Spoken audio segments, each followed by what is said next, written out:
शेतकरी संपाच्या दुसऱ्या दिवशी कोणताही तोडगा न निघाल्यामुळे संपकरी शेतकऱ्यांनी आणखी आक्रमक पवित्रा घेतलाय। राज्य सरकारनं कर्जमुक्तीचा निर्णय न घेतल्यानं 5 जूनला महाराष्ट्र बंदची घोषणा किसान क्रांती मोर्चानं केली आहे। 6 जूनला तहसील कार्यालय आणि जिल्हाधिकारी कार्यालयांना टाळं ठोकलं जाणार आहे, तर 7 जूनला मंत्री आणि आमदारांच्या घरांना टाळं लावणार असल्याची घोषणाही पुणतांब्यातील शेतकऱ्यांनी केली आहे। मात्र महाराष्ट्र बंदमधून वैद्यकीय सारख्या अत्यावश्यक सेवा वगळणार असल्याचं शेतकऱ्यांनी नमूद केलंय। तर दुसरीकडे मुख्यमंत्री कार्यालयातून चर्चेसाठी फोन आल्यामुळे किसान क्रांती मोर्चाचे प्रतिनिधी चर्चेसाठी मुंबईला रवाना झालेत। या बैठकीत कर्जमाफी आणि हमी भावावर प्रामुख्याने चर्चा करणार असल्याचं शेतकऱ्यांनी सांगितलं।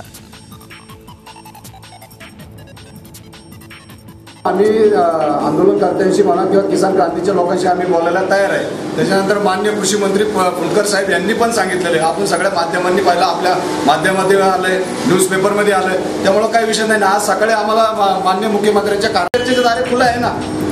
आम्ही जाणार आहे, आता प्रेस झाल्यावर आम्ही जाणार आहे। शेतकऱ्यांच्या संपाबाबत शरद पवार यांनी प्रसिद्धी पत्रक पाठवलंय। संपूर्ण कर्जमाफी आणि इतर मागण्या पूर्ण होत नाहीत तोपर्यंत शेतकऱ्यांनी आपली एकी आणि आंदोलन कायम ठेवावं असं पवारांनी म्हटलंय। अल्पभूधारक शेतकऱ्यांचं कर्ज माफ करण्याचे संकेत देऊन सरकार संपात फूट पाडण्याचा प्रयत्न करत आहे, पण शेतकरी बांधवांनी आपल्या भूमिकेवर ठाम राहावं। दूध भाजीपाला रस्त्यावर टाकून वाया न घालवता गावातील गरिबांना वाटप करावा। शेतकऱ्यांच्या एकजुटीमुळे संप नक्की यशस्वी होईल असं त्यांनी पत्रात म्हटलंय। शेतकऱ्यांना संपवण्याचं सरकारचं धोरण असल्याचंही त्यांनी म्हटलंय। शेतकरी संपाच्या दुसऱ्या दिवशी कोंडी फोडण्यासाठी आता ज्येष्ठ सामाजिक कार्यकर्ते अण्णा हजारेंनी पुढाकार घेतला। अण्णांनी शेतकऱ्यांच्या संपाला पाठिंबा दिलाय। त्याचप्रमाणे सरकार आणि शेतकऱ्यांमध्ये समेट घडवून आणण्यासाठी तयार असल्याचं अण्णांनी पत्रक काढून स्पष्ट केलंय।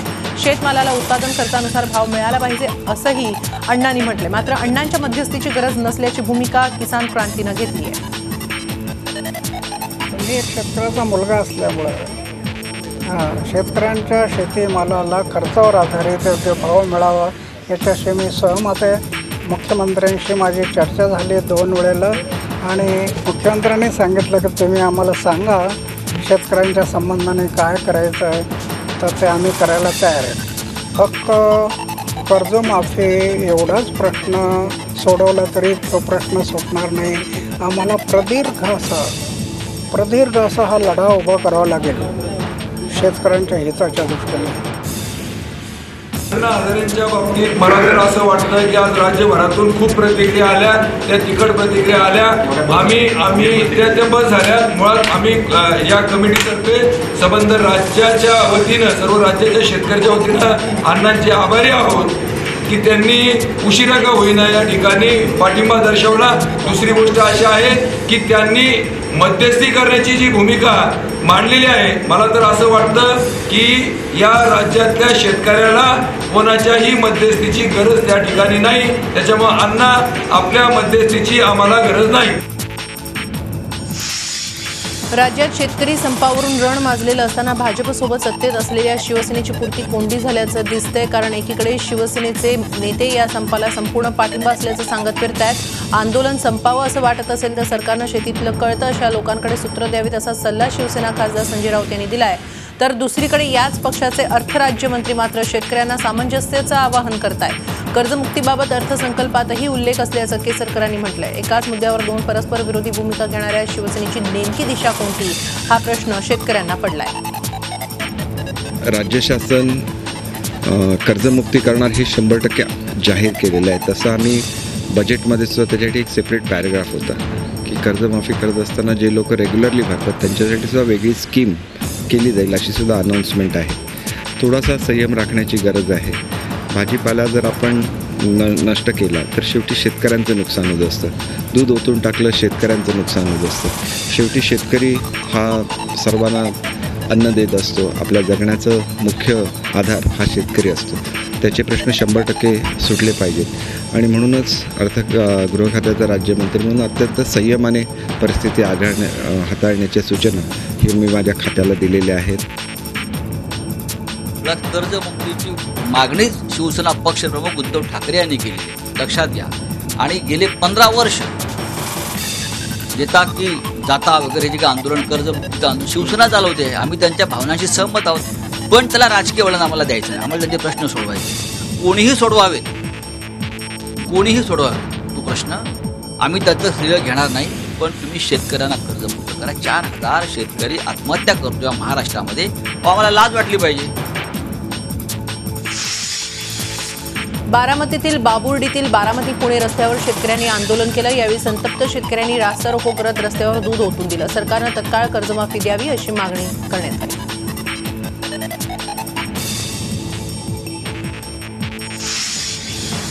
शेतकऱ्यांची कर्जमाफी व्हावी या मागणीसाठी शेतकरी संपावर गेलेत. आज संपाचा दुसरा दिवस असून सांगली मार्केटयार्ड येथील हमालांनी शेतकरी आंदोलनाला पाठिंबा दिला. आज एक दिवस संपूर्ण काम बंद ठेवून त्यांनी ठिय्या आंदोलन दिलं. शेतकरी संपाचा आज दुसरा दिवस आहे, मात्र शेतकरी संपाचा कुठलाच परिणाम मिरज मार्केटवर झालेला दिसला नाही. ग्रामीण भाग असल्यामुळे तसंच कर्नाटक जवळ असल्यानं आवश्यक ती भाजी मिरज आणि सांगली मार्केटमध्ये येत आहे. पुण्याकडे मिरची नेणारा टेम्पो अडवल्याप्रकरणी 15 ते 20 जणांवर गुन्हा दाखल करण्यात आला आहे. इंदापूरच्या वरकुटे बुद्रुक इथं टेम्पो अडवून मिरची पोत्यांचं नुकसान करण्यात आल्यानं गुन्हा दाखल करण्यात आले. या संदर्भात इंदापूर पोलीस ठाण्यामध्ये रात्री उशिरा गुन्हा दाखल झाला.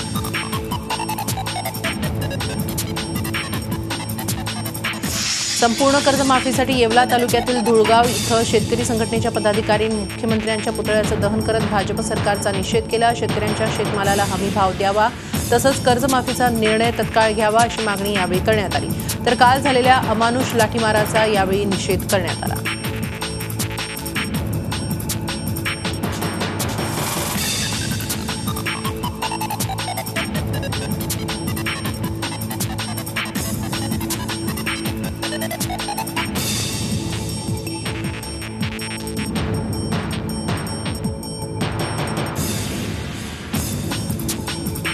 शेतकरी संपाचा आजचा दुसरा दिवस आहे आणि आजही कोणताही तोडगा न निघाल्यानं ठिकठिकाणी आंदोलनं सुरूच आहेत. यापैकी येवलामध्ये मुख्यमंत्र्यांच्या पुतळ्याचं दहन करण्यात आलं. कर्जमाफीची मागणी करत यावेळी सरकारचा निषेध करण्यात आला. तसंच काल झालेल्या लाठीमाराचाही निषेध करण्यात आला. नांदेडमध्ये बाजार उठवण्यासाठी गेलेल्या स्वाभिमानी संभाजी ब्रिगेडच्या कार्यकर्त्यांना पोलिसांनी ताब्यात घेतलं. तर दुसरीकडे माहूर तालुक्यातील धानोडा फाटा इथं शिवामृताची गाडी अडवून दूध पॅकेट्स रस्त्यावर फेकून देण्यात आले. उस्मानाबाद शहरातून जाणारा राष्ट्रीय महामार्ग शेतकऱ्यांनी अडवला. सोलापूर औरंगाबाद रस्त्यावर रास्ता रोको केल्यानं दोन्ही बाजूला 2 किलोमीटरपर्यंत वाहनांच्या रांगा लागल्या. कर्जमाफी आणि शेतीमालाच्या हमीभावासाठी शेतकरी आक्रमक झाले. हिंगोली जिल्ह्यातील शेतकरी संपात सक्रिय झाला असून वेगवेगळ्या ठिकाणी आंदोलनं सुरू आहेत. गौळ बाजार इथं रास्ता रोको केल्यानंतर वसमत येथील गवळी मंदिरातील मारुतीला दुधानं अभिषेक घालण्यात आला. दरम्यान उद्यापासून शहरात भाजीपाला आणि दूध विकायला आणू नये अशा सूचना देणारी पत्रकं वाटण्यात आली. शेतकरी संपाला आता हिंगोली जिल्ह्यातील गोरेगावच्या व्यापाऱ्यांनीही पाठिंबा दिला. आज सकाळपासूनच स्वयंस्फूर्तीनं संपूर्ण बाजारपेठ कडकडीत बंद ठेवून शेतकऱ्यांना पाठिंबा दर्शवला. 1 जून मध्यरात्रीपासून सुरू असलेल्या शेतकरी संपात गोरेगाव येथील शेतकरी सक्रिय सहभागी झाले असून मागील 2 दिवसांपासून शेतीमाल, भाजीपाला, दूध आदी साहित्य विक्री करणं पूर्णपणे बंद केलं आहे. राज्यभर शेतकरी संपाचा परिणाम मुंबईवरही जाणवायला लागलाय. मुंबईत भाजीपाल्याची आवक 60% घटली आहे. पुरवठा कमी झाल्यानं दरवाढीचे चटके बसायला सुरुवात झाली आहे. मुंबई कृषी उत्पन्न बाजार समितीत राज्यातून एकही ट्रक मालाची आवक झाली नाही. परराज्यातून अवघे 350 ट्रक भाजीपाला आणि फळांची आवक झाली आहे. राज्यभरातून 60% भाजीपाला फळं मुंबईत येतात. यात नाशिक, पुणे जिल्ह्यातून येणाऱ्या भाजीपाल्याचा मोठा समावेश असतो. राज्यातून येणारी आवक पूर्णपणे थांबली आहे. यामुळे मोठा परिणाम दरांवर जाणवतोय. गुजरात, कर्नाटक, आंध्र प्रदेशातून भाजीपाल्याचे 350 ट्रक मुंबईत आले. बाजार समितीत कांद्याचा एकही ट्रक आलेला नाही. आवक घटल्यानं घाऊक बाजारात भाजीपाल्याच्या दरात 10 ते 15% वाढ झाली आहे. किरकोळ बाजारातील दरात 20 ते 25% वाढ झाली आहे. नवी मुंबईतल्या एपीएमसी मार्केटमध्ये शेतकरी संपाचा परिणाम व्हायला सुरुवात झाली. एपीएमसी मार्केटमध्ये केवळ 146 गाड्यांची आवक झाली आहे. त्यातही महाराष्ट्राच्या फक्त 15 गाड्यांचा समावेश आहे. उरलेल्या जवळपास 131 गाड्या परराज्यांतून आलेल्या आहेत. मालाची आवक न झाल्यानं भाज्यांचे भाव मोठ्या प्रमाणात कडाडलेत. कोथिंबीरीच्या एका जोडीसाठी 100 रुपये द्यावे लागतात, तर मेथीची जोडी 50 रुपये आणि पालकाची जोडी 20 रुपयांवर पोहोचली आहे. हे दर सामान्य दरांच्या दुप्पट असल्याचं स्थानिक व्यापाऱ्यांचं म्हणणं आहे. इकडे दादरमध्येही भाजीपाल्याच्या आवकीवर परिणाम झालाय. भाज्यांचे भाव वाढायला सुरुवात झाली आहे. दादरच्या आज नेहमीपेक्षा 40% आवक कमी झाली आहे. त्यातही कांदा, टोमॅटो, सिमला मिरची या भाज्या घेऊन येणारे ट्रक बाजारात आलेलेच नाही.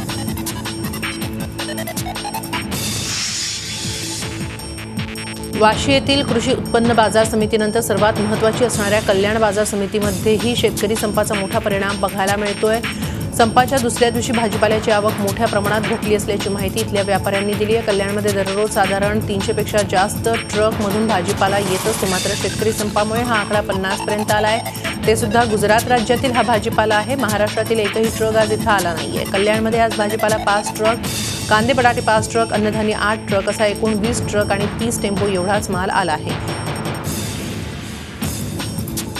शेतकरी संपामुळे इकडे मालाची आवक एकदम कमी झालेली आहे. बाजारामध्ये भाव एकदम कडाडले आहे.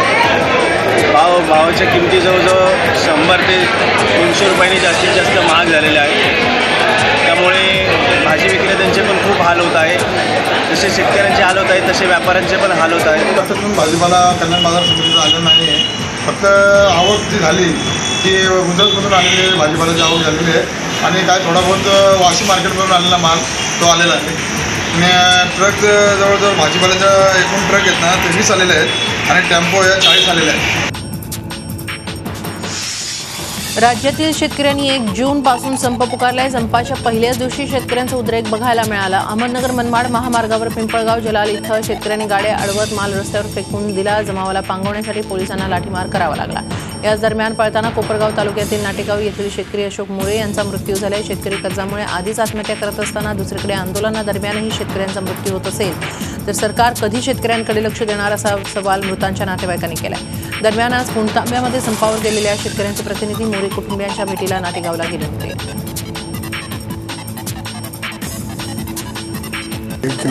आपला शेतकरी मोर्चा होता तर त्या मोर्चाला आमची बंधू आणि आम्ही गेलो असता तिथं शेतकऱ्यांचा मोठा जमाव झाला.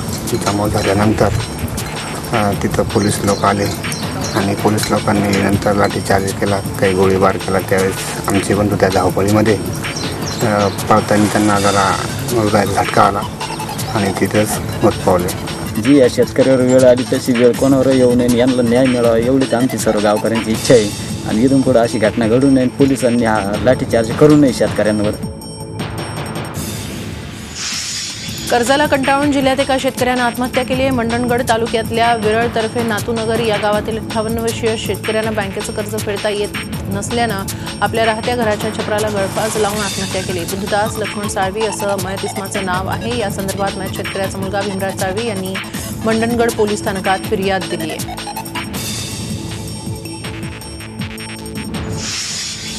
शेतकरी संपाचा दुसरा दिवस असून शेतकऱ्यांनी आपलं आंदोलन तीव्र केल्याचं दिसून येत आहे. पहिल्या दिवशी अनेक ठिकाणी दूध रस्त्यावर ओतून देत शेतकऱ्यांनी आपला संताप व्यक्त केला होता. मात्र औरंगाबाद चाळगावच्या शेतकऱ्यांनी दूध मोफत वाटप करत अनोखं आंदोलन केलं. दूध रस्त्यावर ओतून दिलं तर वाया जातं म्हणून दूध वाया जाण्यापेक्षा कोणाच्या तरी पोटात गेलं पाहिजे या भावनेतून शेतकऱ्यांनी अनोखं आंदोलन केलं.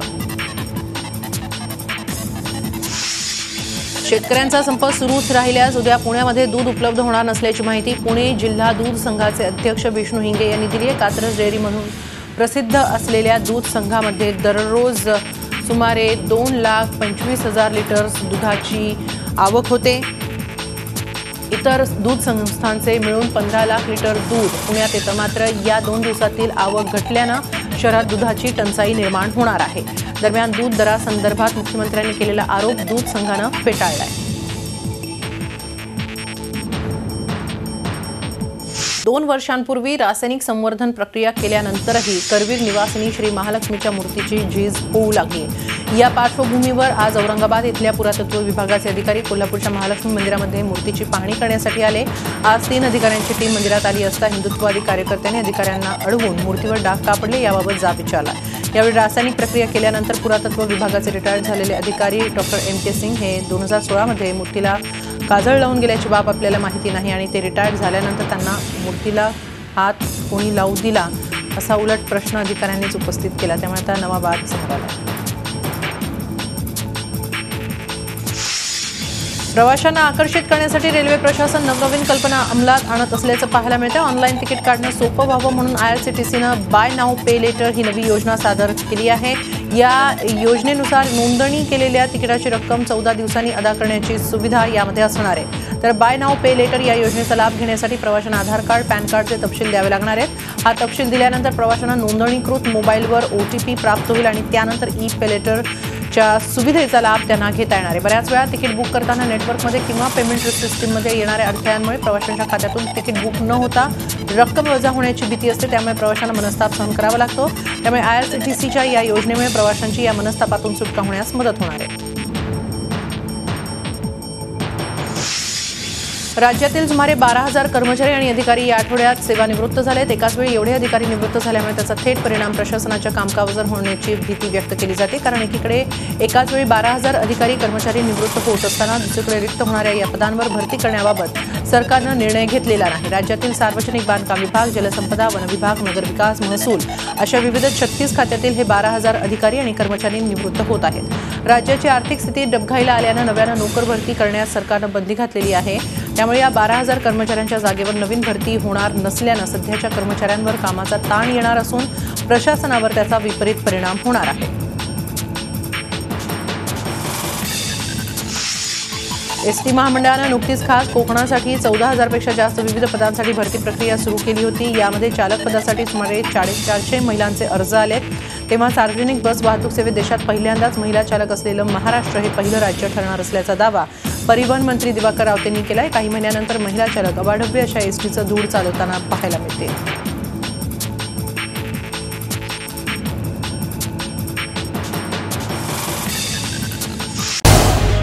झी 24 तास रहा एक पाऊल पुढे.